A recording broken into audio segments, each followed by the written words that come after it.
We're gathered here today to talk about the upcoming closure of the Alaskan Way Viaduct, and I gathered here all of our partner agencies to talk about what we're all doing collectively to manage traffic and try to make this whole operation go smoothly for the next couple of weeks.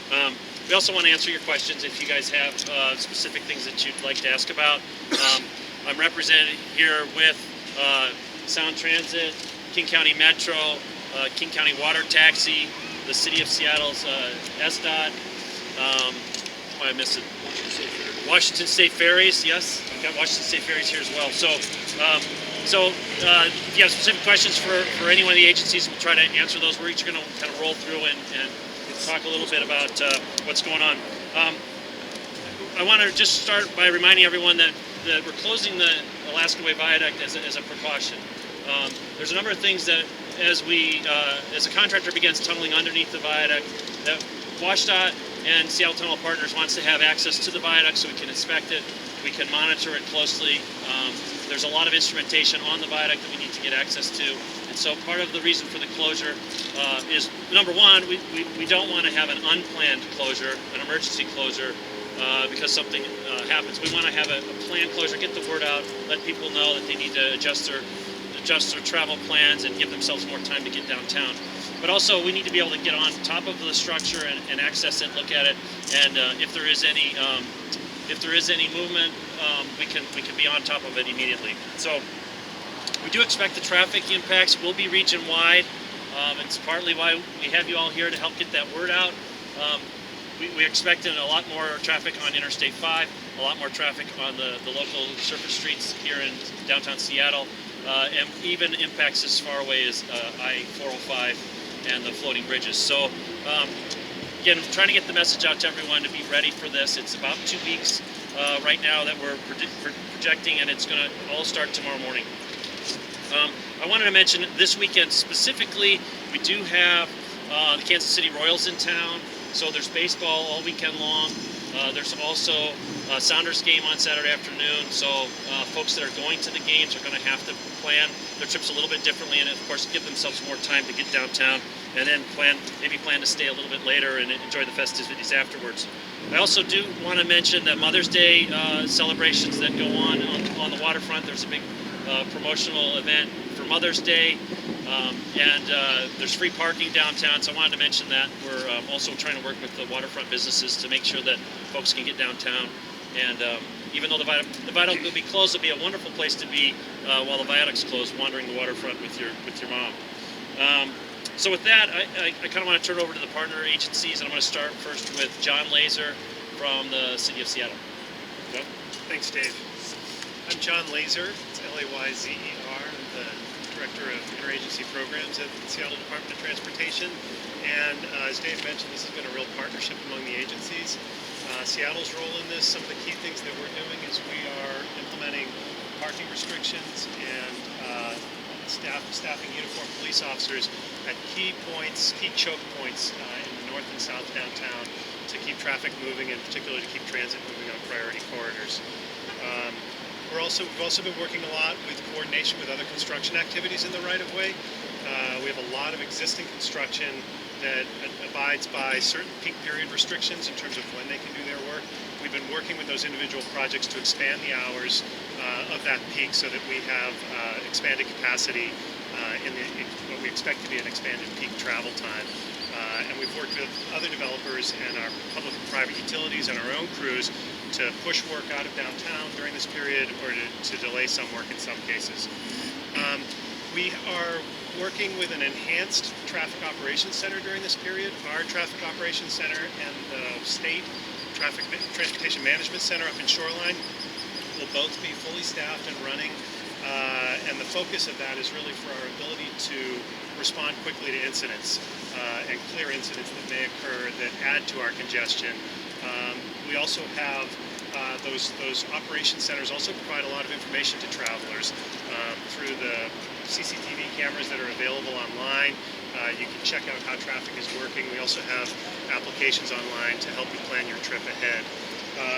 And then finally, I wanted to mention that we are putting out an appeal to boaters and the maritime community to also try to help us with an extended peak period of travel and avoid traffic that might require bridge openings.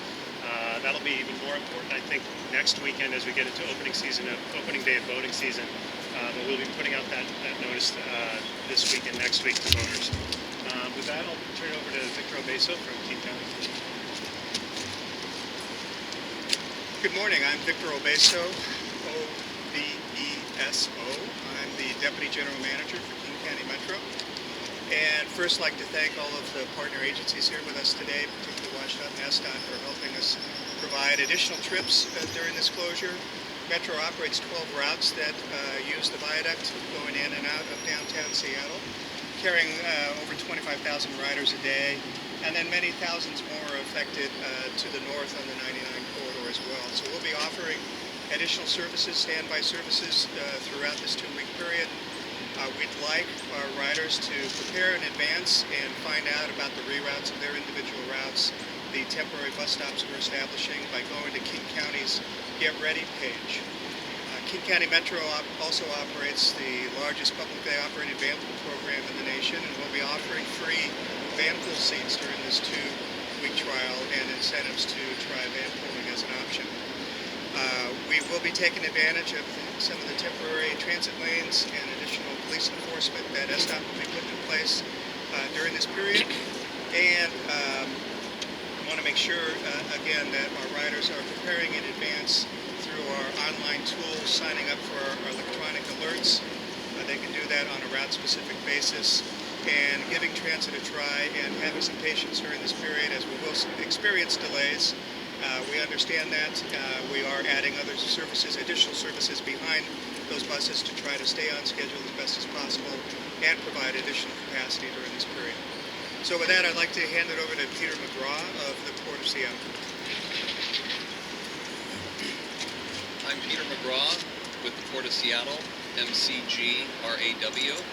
The Port of Seattle and the Northwest Seaport Alliance, which operates the cargo container terminals here in Elliott Bay, have been working with our stakeholders to ensure that they're aware of traffic impacts while the viaduct is closed. For truckers serving Terminal 46, the terminal operator has arranged for extra gate hours from 3 a.m. to 8 a.m. on days that we anticipate more cargo traffic, and they will also be open on Saturdays. With cruise season starting tomorrow, we're posting maps for cab and motor coach drivers moving passengers to Terminal 91 in Magnolia and Pier 66 downtown, along with maps for provisioners supplying those cruise ships. We're urging freight truckers to arrive early and urging cruise passengers to build in extra time for their trip to the cruise terminal. I'd like to now introduce Bruce Gray with Sound Transit. Hi, I'm Bruce Gray, GRAY, spokesperson for Sound Transit. Sound Transit's message is pretty simple. Try the train and forget about traffic if you can, especially during these next couple of weeks.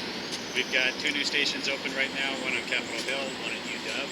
This would be a great opportunity, especially something you might not normally consider, going over to UW from Green Lake or Ballard to take the train downtown. This could be a good chance to try that out.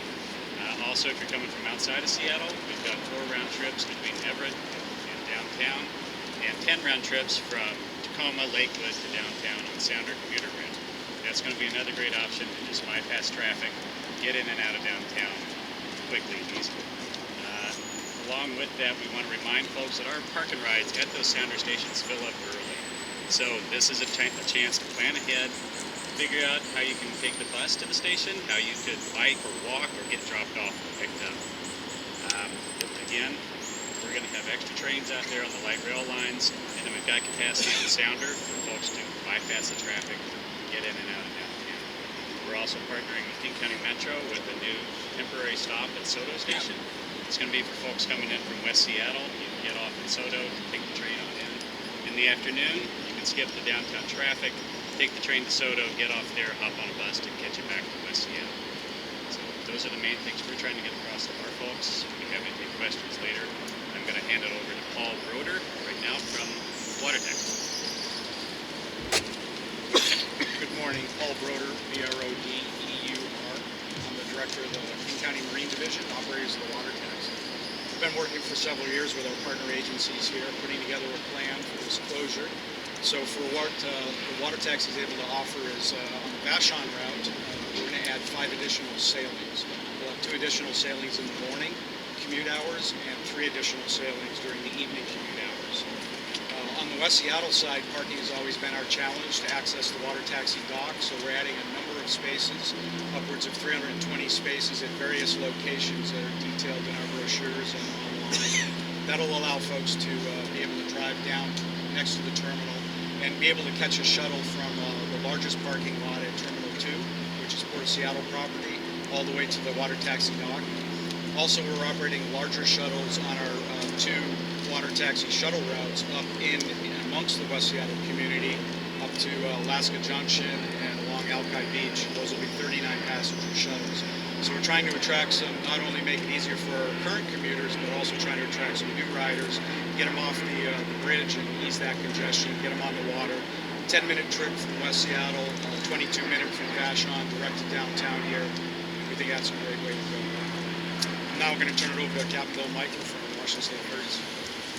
Well, Washington State, Bill Michael, South Region, Washington State Ferries, MIC.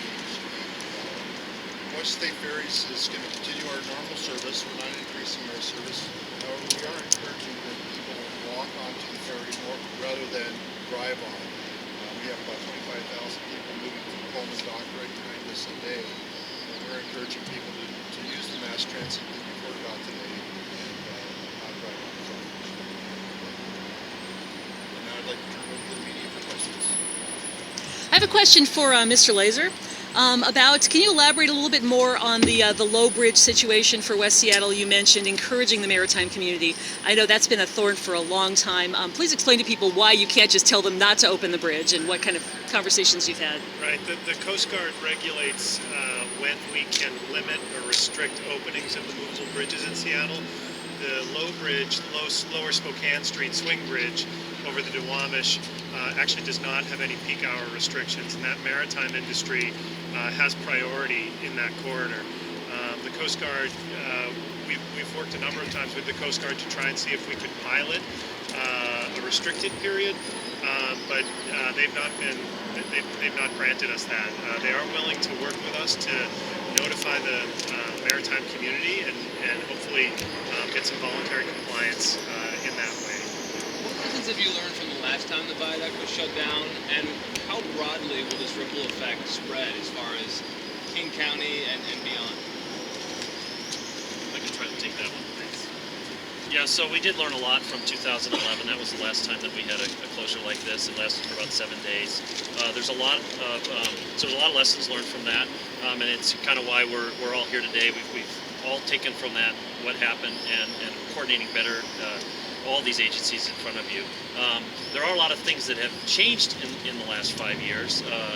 Physical improvements, including, for example, a new bridge that crosses at Atlantic Street that accesses the port directly and eliminates a conflict with railroad traffic. So that was a backup that we saw a lot in 2011, and that's been alleviated. So there are some structural things out there that have changed over the years. So does that answer your question? And then I asked, how broadly will this ripple effect spread as far as the traffic impact? Well, as I mentioned earlier, we're expecting traffic, additional traffic on Interstate 405 as people try to just avoid coming through I-5 in downtown Seattle. So again, it's going to be a broader impact than just the city of Seattle.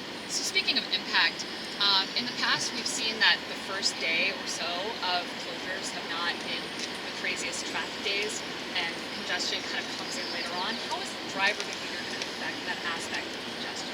Well, certainly that's exactly what we see. People go back to their old habits later in the course of the closure, and in 2011 we saw a lot of that on the 5th and the 6th day of the closure.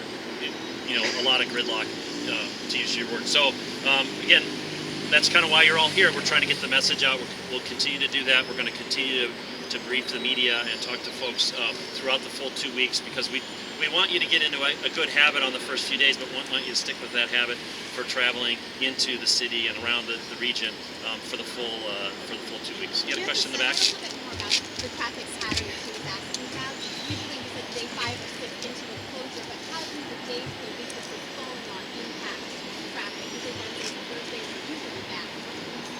Yeah, we totally see that in the, speaking for Washtenaw, and I can let the city talk as well. I mean, we do see a lot more traffic on Wednesdays and Thursdays than we do on Monday and Tuesdays. And again, that's back to the earlier question, is we really want to try to get the message out so that people are following the sort of same travel patterns that they, at the beginning of the closure, at the end of week 1 and into week 2.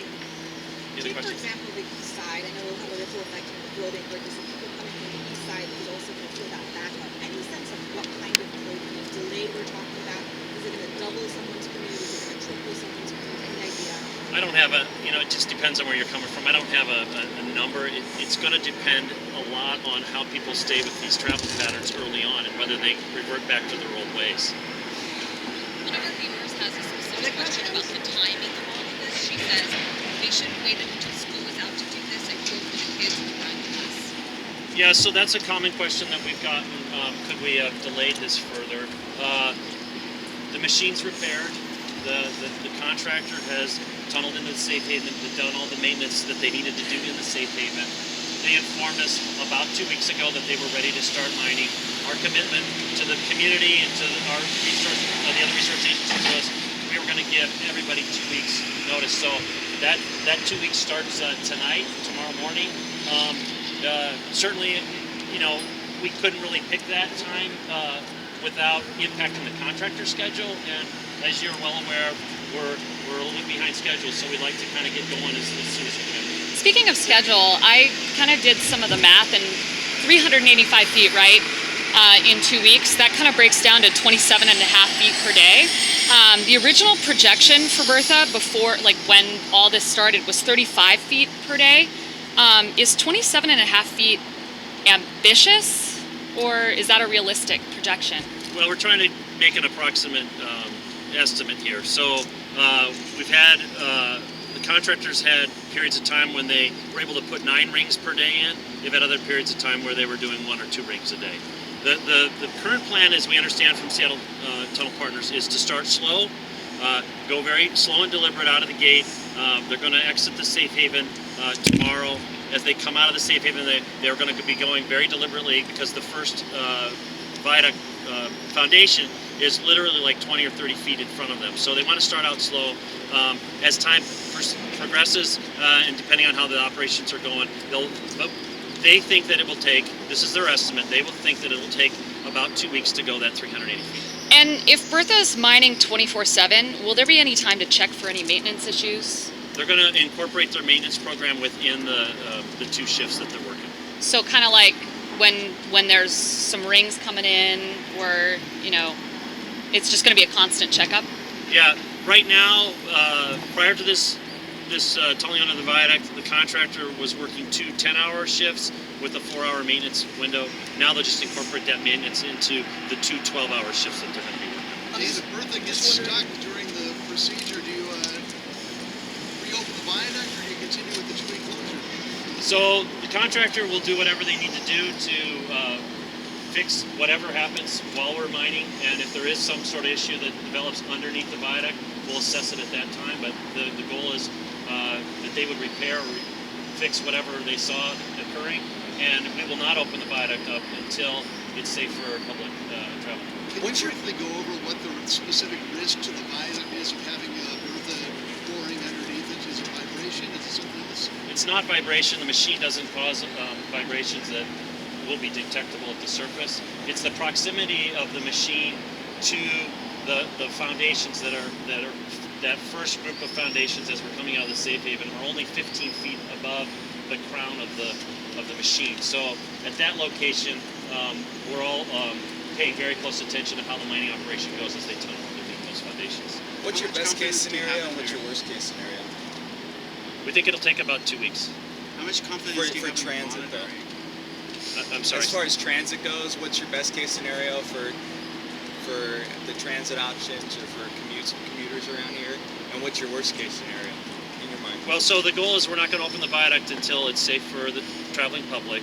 The contractor tells us it'll take them about 2 weeks to get underneath the viaduct. If for some reason it was to go longer, we will continue to keep the viaduct closed, and we'll assess the situation with the other agencies that are up here and evaluate how long and again, we're going to keep the measures that we're implementing tomorrow in place for the duration of the closure. closure. Is there a scenario where the state might suspend tunneling, like during this period?